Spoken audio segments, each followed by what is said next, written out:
for its beautiful coastlines, diverse cultures, and being a major economic hub in the southwestern part of the country.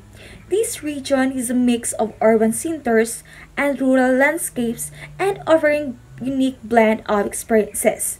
Tara na sa Region 9, the Zamboanga Peninsula in the Philippines. But before that, let me introduce myself. I am Jane Gurenza from PSHM2C, and today join me to explore the Zamboanga region and learn about their cuisines, tourist attractions, and delicacies festivals. Region 9 in the Zamboanga Peninsula region in the Philippines, located on island of Mindanao. It is an administrative region composed of the provinces of Zamboanga del Norte, Zamboanga del Sur, and Zamboanga Sibugay. Zamboanga del Norte tourist attractions. First is Linabu Peak, the most popular hiking spot in Zamboanga del Norte, although largely accessible to tourists thanks to a concrete staircase. Linabu Peak is a favorite among hikers. The trail is equipped with a concrete staircase, making it relatively easy to climb. At the summit, you are treated to panoramic view of Zamboanga del Norte's landscape. So, it is a great spot for taking photos and enjoying the natural beauty. So, the concrete staircase improves accessibility for a wide range of visitors, making it a family-friendly destination.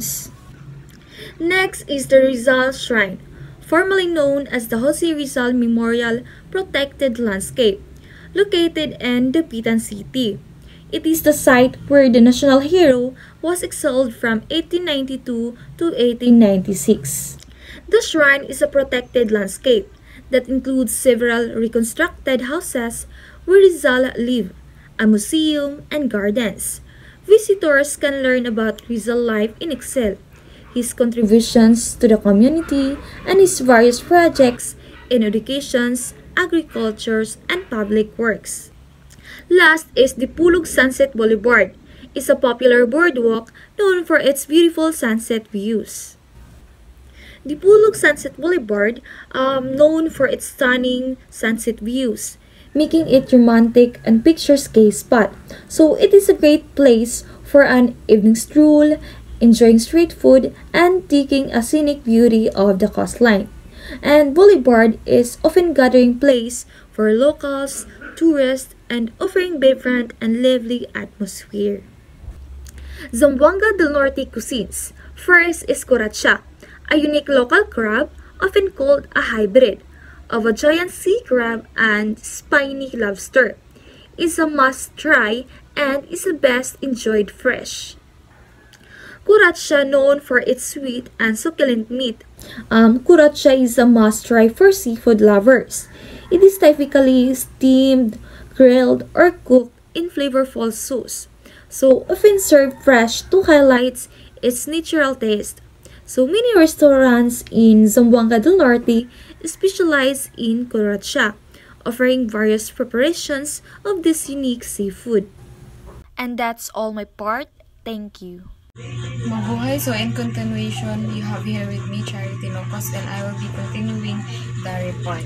So the next cuisine in Zamboanga del Norte is Moron and Binake. So this is the Moron and the Binake. So both are a native snacks made from rice and coconut milk. So as you can see, ano siya, mura siya puto ni siya. So, and it can be applied with different flavors, especially kaning moron. So, as you can see here, na siya flavor nga chocolate. So, but ang original flavor niya is white siya ang kanang color niya, since siya made up of rice and coconut milk. So, mga puto ni siya. So, the second one is the sati. The sati is marinated and grilled chicken or beef, often served for breakfast. So, as you can see here, the sati, kung ano siya kanang gimarinate na chicken or beef, and then gisugba. After gisugba is, kuan din siya sauce. natin siya special sauce. So ang ingredients aning sauce is kanang gidukdok na mani, and then kung gusto nimo kuan bawang, dinukdok na mani, bawang, and then if gusto nimo halang-halang siya, so you can add chili on it. So that's for the cuisines in Zamboanga del Norte. So let's proceed to the festivals in Zamboanga del Norte. The first one is Saulog Festival, held from June 1 to 6. This festival is a celebration of the province founding anniversary and a thanksgiving for its blessing. So kaning Saulog Festival, it is a one long week celebration. So gina-celebrate siya for 1 week. And then kuan siya about siya sa kanang Thanksgiving or about sa pagpasalamat sa blessings na nahatag sa kanang nayon or sa province sa Zamboanga del Norte. So next one is we have here El Toro Festival. So it's a Thanksgiving for agricultural success, recognizing the Toro's contribution and reflecting Palanco's cultural pride. So, kaning El Toro Festival, it is located in Polanco, Zamboanga del Norte. So, kaning El Toro Festival, kung ano siya, barangay ni siya nga festival na ginaheld sa Polanco. So, about ni siya sa pagpasalamat sa kanang agricultural success sa in Polanco. And then, kanang gina-recognize nila ang tabang or mga na-contribute sa agricultural success sa ang mga Toro or ang mga Carabao. So, next one is the Judiaca Festival. The festival brings together the cities and towns of the province for a celebration of its diverse cultural heritage. So, actually, kaning Judiaca Festival, mao ni siya ang karon nga ginatawag na Saulog Festival. So, sa una, ang kuan gyud niya, ang pangalan is Judiaca Festival. But on 2002, i-ilista na siya and develop, and it became called Saulog Festival. So in kuan of that, the Judiaca and Saulog Festival is the same ra sila. So it is a celebration for the Thanksgiving na natanggap sa province ng mga blessings. So let's continue with the tourist attractions, and now let's proceed to Zamboanga del Sur. The tourist attractions in Zamboanga del Sur is, first one is Merloquip Falls, a unique staircase-like waterfall. So as you can see in the picture, para siyang hagdanan na falls. So it is famous for its staircase-like na waterfall. It is very known for that reason. So next one is the Candice Cave, a cave that is a popular spot for adventure seekers.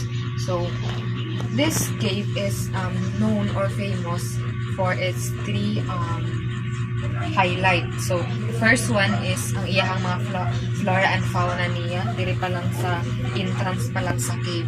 And then second one is ang iyahang kanang underwater pool sa ilalom. So na ay kanang cold nga spring or like lagoon sa ilalom under ani nga cave. Pagpasulod ka, so you can spot that lagoon or pool inside. And then ikatulo is the rock formation of the cave inside the cave.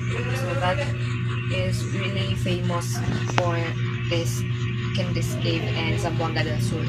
So the third one is the Bayangan Islands, a small island known for its clear waters and marine life. So as you can see here, kuan siya kanang clear kaayo ang waters ani nga island, and it is known for the locals na kuan kaayo. Ang ilaha yung kanang hanap buhay is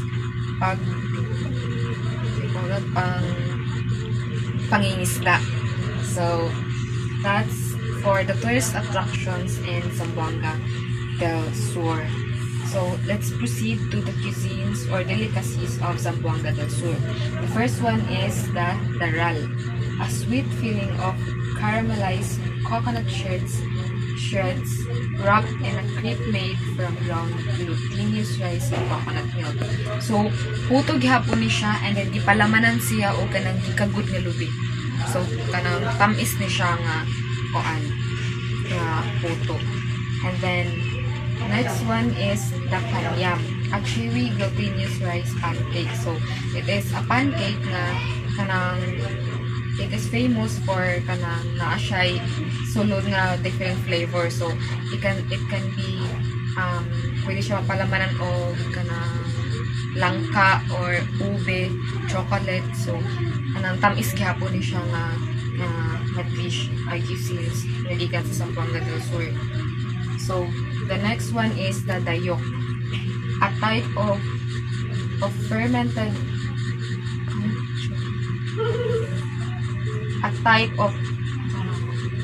dayok is a type of fermented anchovy sauce, a popular pasalubong or souvenir from the region. So pag magpunta ka sa Surigao, sa Zamboanga del Sur, it is known gyud nga na ay ang pasalubong nga known nila is kaning dayok. So kaning dayok kuan siya kanang sauce ni siya nga ang ingredients is isda nga ginatagod-tagod. So isda siya nga slice into pieces, small pieces, and then isagulan dayon siya og kanang suka. So mao na ang ingredients sa dayok. So pag naay mga tourists, usually kanigid dayok ang ilang ginapang souvenir. So as you can see ang packaging, di ba? Mura gid siya pang souvenir. So that's for the cuisines in Zamboanga del Sur. So that's all for my part, sir. Bye. And thank you. Good day everyone, I'm Arjino Gudula, the last reporter. First is the Migayon Festival. It's a cultural celebration held in Zamboanga del Sur, Philippines, every September 17, commemorating the province's founding anniversary. The festival name Migayon comes from the Subanon word for unity, symbolizing the solidarity among the Subanons, Muslims, and local settlers who contributed to the province establishment. Tourist attraction in Zamboanga, Sibugay. First is Bangaan Island, located in Tungawan, known for its beauty and opportunities for relaxation, likely a spot for beach activities, island hopping, or unwinding. Second is Tagbilat Falls or Malagandis Falls, features a wide cascade, has a therapeutic basin, suggesting a natural pool for swimming or relaxation, could be a spot for nature lovers and those seeking a refreshing getaway. Third is Ipil Rotunda Obelisk, a prominent landmark in the province's capital, Ipil, likely a historical or cultural marker, possibly commemorating a significant event or figure. Next is the cuisine or delicacies of Zamboanga Sibugay. First, lokot-lokot or zamburus, sweet, crispy, and noodles, like rolls made from rice flour, parang crunchy kakanin pero gawa sa rice flour. Second is beef korma, flavorful slow-cooked beef dish na may intense flavors from charred coconut, ginger, at iba pang spices. Third is tamales, steamed dish na may base ng rice flour, filled with sotanghon noodles, dried shrimp, chicken strips, at black pepper, and also all wrapped in banana leaf. Next is the Festival of Zamboanga Sibugay. The Sibug-Sibug Festival is a cultural celebration in Zamboanga Sibugay. It's a week-long festival that combines elements of Christmas, cultural heritage, and the province's founding anniversary, featuring various events and activities.